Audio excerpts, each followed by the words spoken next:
उत्तर प्रदेश सरकार के द्वारा श्रमिक पंजीयन के लिए वेबसाइट को लगभग 1 साल के बाद फिर से रीओपन कर दिया गया है। अगर आपने अभी तक लेबर कार्ड नहीं बनाया है तो आप कैसे बनाएंगे, जिसके तहत आपको लगभग 13 प्रकार की योजनाओं का लाभ प्राप्त होता है। सो आज की वीडियो में हम बात करने वाले हैं किस प्रकार से आप फॉर्म को फिलअप करेंगे। यहाँ पर योजनाओं की बात करें तो कुल 13 योजनाएं हैं। मातृत्व शिशु योजना है, अटल पेंशन योजना है, कौशल विकास है, कन्या विवाह शौचालय योजना है, आपदा राहत सहायता है, महात्मा गांधी योजना है। ऐसी बहुत सारी योजनाएं आप प्राप्त कर सकते हैं। अभी योजनाएं के बारे में हमने फुल वीडियो बना रखी है, डिस्क्रिप्शन में लिंक है, जाकर आप देख लीजिए। फॉर्म को फिलअप करने के लिए ऑफिशियल वेबसाइट का लिंक हमने वीडियो को डिस्क्रिप्शन में दे रखा है। उस पर क्लिक करते ही आप इस इंटरफेस पे आ जाएंगे। अब यहाँ पर आपको स्क्रॉल करके नीचे की तरफ आ जाना है, जहाँ पर आपको मिलेगा श्रमिक पंजीयन, पंजीयन नवीनीकरण, योजना आवेदन, श्रमिक सर्टिफिकेट। तो आपको श्रमिक पंजीयन पर क्लिक कर देना है। यहाँ पर आपको सबसे पहले अपना आधार कार्ड नंबर डालना है। आधार कार्ड नंबर डालने के बाद आपको मंडल चूज करना है। तो आप जिस ज़िले पे हैं उस ज़िले का एक मंडल होता है, तो मंडल को चूज कर। जैसे हम प्रतापगढ़ से हैं तो यहाँ पर हमारा प्रयागराज मंडल है। जैसे सुल्तानपुर वाले हैं तो इनका क्या पड़ता है, अयोध्या पड़ता है। अब यहाँ पर हम प्रयागराज चूज करेंगे तो यहाँ पर जनपद की लिस्ट आ जाएगी। तो यहाँ पर हमारा प्रतापगढ़, हम प्रतापगढ़ को चूज कर लेंगे। अपना मोबाइल नंबर डालेंगे जो कि आधार कार्ड से लिंक है। अगर एक मोबाइल नंबर से किसी अन्य का पंजीयन हो चुका है तो ये मोबाइल नंबर एक्सेप्ट नहीं करेगा, इसलिए आप एक ऐसा मोबाइल नंबर डालिए जो कि पंजीयन ना हो। अब यहाँ पर हमने डाल दिया है, OTP जाएगी।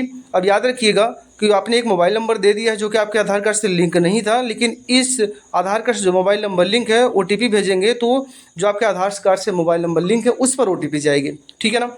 तो यहाँ पर OTP को डालकर आप प्रमाणित करें ऑप्शन पे क्लिक कर देंगे। तो आपके आधार कार्ड के अनुसार आपका फ़ोटो, आपका नाम, पिता का नाम, सब कुछ यहाँ पर फिल हो जाएगा।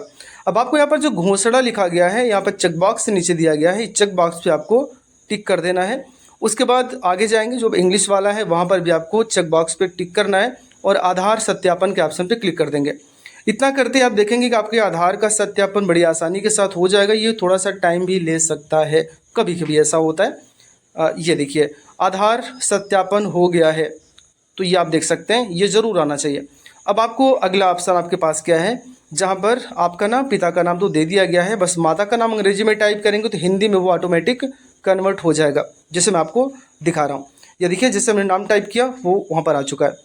अब आपको कार्य का प्रकार चूज़ करना है। देखिए जो लोग कुछ काम नहीं करते हैं वो भी फॉर्म को भर सकते हैं, लेबर कार्ड का फ़ायदा उठा सकते हैं, क्योंकि आप बेरोजगार हैं तो आपको कोई ना कोई स्किल तो आती होगी ज़रूर, जाहिर सी बात है। मिट्टी का काम आता होगा, पुताई आती होगी, इलेक्ट्रिकल का काम, ITI वाले जो हैं वो फॉर्म को भर सकते हैं, जो भी इनका ट्रेड होगा वो डाल सकते हैं।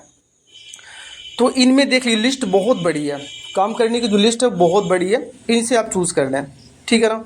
तो जैसे ये लड़का, ये जो जिस कैंडिडेट का हम फॉर्म भर रहे हैं वो पुताई का काम करता है, तो हम क्या करेंगे, यहाँ से यहाँ पर हम पुताई चूज़ कर लेंगे।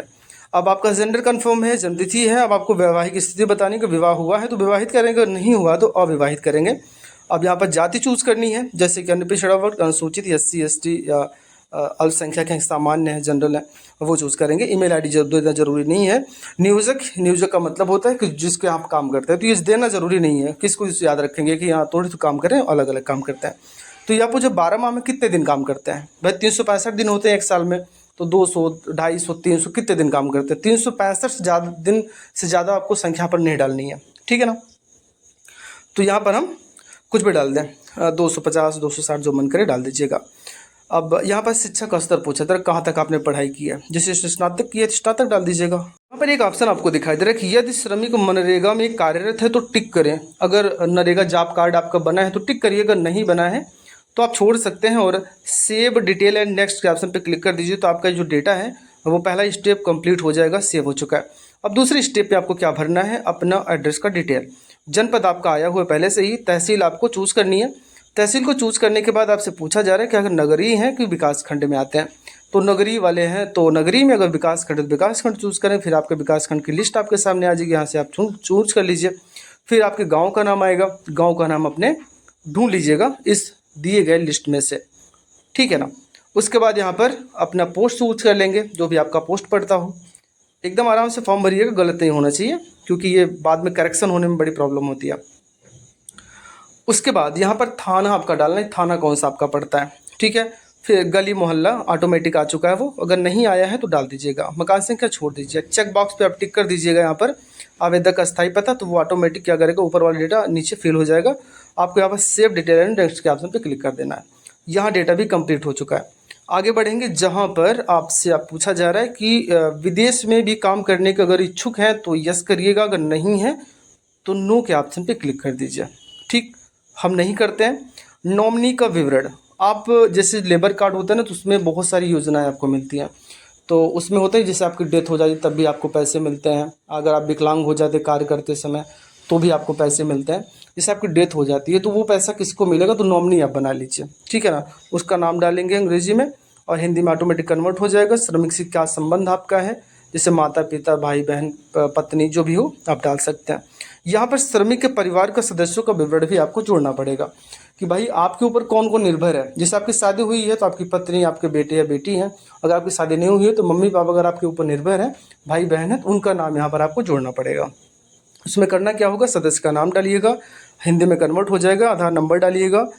फिर जेंडर पूछा जा रहा है, लिंग की महिला है कि फीमेल है, यानी मेल है कि फीमेल है। उसके बाद जन्म तिथि डालेंगे, आधार कार्ड के अनुसार आयु ऑटोमेटिक आ जाएगी। यहाँ पर संबंध चूज करना है और शिक्षा का स्तर पूछना है कि जो आपके साथ परिवार में कितने तक पढ़ाई की है, और जोड़े के ऑप्शन पर क्लिक कर दीजिए। जुड़कर यहाँ पर आप सेव डिटेल और नेक्स्ट के ऑप्शन पर क्लिक कर दीजिएगा। इतना करते आप देखेंगे कि आपका ये डेटा भी कंप्लीट हो चुका है। हम आगे बढ़ते हैं, जहाँ पर आपको बैंक का विवरण देना है। जैसे भाई कोई योजना आप प्राप्त करेंगे तो किस बैंक में, एनपीसीआई जरूर होना चाहिए, क्योंकि बिना एनपीसीआई के पैसा आपका नहीं आएगा, ये भी याद रखिएगा। ठीक, ये तो बड़ा सिंपल सा है, अब इसको आप फेल कर लीजिएगा। आगे बढ़िएगा, जहाँ पूछा जा रहा है किसी अन्य राज्य के इसी पंजीयन का विवरण अगर आपके पास है, जैसे किसी अन्य राज्य में आप काम करते हैं और आप श्रमिक पंजीयन करवा चुके हैं तो टिक करिएगा, नहीं तो नहीं कर दीजिएगा। पूछा जा रहा है कितने नियोजकों की फीडिंग करना चाहते हैं। भाई जैसे आप काम करते हैं तो बहुत लोगों के पास आप काम कर रहे हैं, तो किसी ना, जैसे 1 2 3 जो भी लोगों का वेरिफिकेशन के लिए यहाँ पर आपको देना होगा। जैसे हमने कहा हम 1 का देना चाहते हैं, तो यहाँ पर आपको विवरण भरना होगा कि जहाँ आपने काम किया होगा उसका विवरण। अब यहाँ मैटर आएगा कि बहुत सारे लोग हैं जो काम नहीं करते तो वो क्या दें, तो किसी अपने दोस्त यार का दे दीजिए, उसको बता दीजिए, कॉल वॉल आएगी तो बता दीजिए हमारे यहाँ जिन्होंने काम किया हुआ है, ठीक है, ऐसा कर सकते हैं आप। तो ये बता दीजिएगा इसमें क्या काम करते हैं, पुताई का काम करते हैं, कितने दिन, 250, जो मन करे बता दीजिए। यहाँ पर पूछा जा रहा है स्वामी, ठेकेदार, ग्राम प्रधान या उत्तराधिकारी व्यक्ति का नाम और मोबाइल नंबर डालना होगा आपको, ठीक है ना।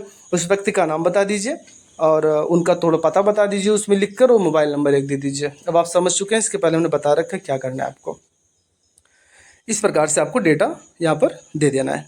अब संलग्न की बात आती है, याद रखिएगा, जो संलग्न आप करेंगे वो सभी डेटा जेपीजी फॉर्मेट में होना चाहिए। जेपीईजी होगा तो इनवैलिड फॉर्मेट दे देगा, तो आपका फॉर्म सबमिट नहीं होगा। तो हालांकि हम इसको बता देते हैं किस प्रकार से आपको कन्वर्ट नोट करना है। वो क्या क्या है यहाँ पर देख लीजिए। फोटो अपलोड करनी है, आधार कार्ड अपलोड करना है, स्व प्रमाणित बैंक पासबुक अपलोड करेंगे, स्व प्रमाण पत्र अपलोड करेंगे जो अपने हाथों से आप लिखेंगे। स्व प्रमाण पत्र का जो एक प्रारूप होता है ना, वो मैं आपको वीडियो को डिस्क्रिप्शन में दे देंगे, वहाँ से पीडीएफ डाउनलोड करके उसको पेन से भर कर फोटो खींचकर फिर इसको अपलोड करिएगा। और उसके साथ साथ देखिए ज़रा, सबकी साइज 100 KB से ज़्यादा नहीं होनी चाहिए। जेपीजी चलेगा, जो जेपीईजी लिखा वो एक्सेप्ट नहीं करता, तो जेपीईजी से जेपीजी कन्वर्ट करके लिखिएगा। यहाँ पर जेपीईजी नया टैब ओपन कर लीजिएगा, टू जेपीजी इतना डालिएगा तो आसानी से हो जाएगा, ऐसी बात नहीं है। पहले वेबसाइट दिखाई देगी, इस पर क्लिक कर लीजिए। आपके पास आधार कार्ड, आपकी फ़ोटो और स्वघोषणा पत्र जो भी हैं उन सबको कंट्रोल दबा के सेलेक्ट कर लो और कन्वर्ट कर लीजिए, सबको कन्वर्ट कर लो, ठीक है ना। और जब ये कन्वर्ट हो जाएगा इसको डाउनलोड करके आपको इसे अपलोड करना है, यही वाला जो आपने डाउनलोड किया हुआ है। अगर कोई प्रॉब्लम आपको थोड़ी बहुत आ रही है तो मुझे कमेंट कर दीजिएगा, हम प्रॉपर बिल्कुल धीरे धीरे आपको बता देंगे कैसे कैसे क्या करना है। एक एक स्टेप मैं आपको सिखा दूंगा कैसे आपको ये भरना है, ठीक है ना। तो चलिए हम फटाफट से अपलोड कर देते हैं, फिर मैं आपको लास्ट में दिखाता हूँ कैसे फॉर्म को सबमिट करना है। देखिए हमने सभी डॉक्यूमेंट को अपलोड कर दिया है। जो नियोजक का प्रमाण पत्र जरूरी नहीं है, लेकिन यहाँ पर आप अपलोड भी कर सकते हैं, वही जो आपने भरा हुआ फॉर्म। आगे बढ़ जाइएगा, यहाँ पर देखिए घोषणा दिया गया है, तो यहाँ पर सब पे चेक करिएगा। तो यहाँ पर आपको कुल मिलाकर 20 रुपये पंजीयन का, 20 रुपये नवीनीकरण का, 40 रुपये का चार्ज आपको कटेगा। यहाँ पर आपको फाइनल सेव के ऑप्शन पे क्लिक कर लीजिए और ओके के ऑप्शन पे क्लिक कर दो, ठीक है। हम यहाँ पर जैसे ओके करते हैं ना, तो आप थोड़ा वेट कीजिए। या देखिए आपको एक आवेदन रेफरेंस संख्या दे दी गई, इसी आवेदन संख्या के जरिए आप स्टेटस को चेक करेंगे, इसलिए कहीं ना कहीं नोट डाउन करके आप ज़रूर रख लें, ठीक है ना। हम यहाँ पर पे के ऑप्शन पे क्लिक करते हैं, तो आप देखें कई ऑप्शन आपके पास हैं। QR कोड आसान हमारे लिए है, तो हम QR पे क्लिक करेंगे और हमारे सामने QR आज 40 रुपये का पेमेंट करना है, कर दीजिए गूगल फ़ोन पे से। तो आपका आवेदन संख्या आ चुका है, पंजीयन का जो शुल्क है वो आ चुका है, भुगतान तिथि और भुगतान का नंबर आ चुका है। अब आपको अगली वीडियो में बताएंगे किस प्रकार से आप इसको डाउनलोड करेंगे और कितने दिन बाद। लगभग 1 हफ्ते के अंदर या 1 हफ्ते बाद मान चलिए 10 दिन तक ये वेरीफाई हो जाता है। किसी किसी का महीने तक का टाइम लग जाता है वेरीफाई होने में। ठीक है ना, वीडियो देखने के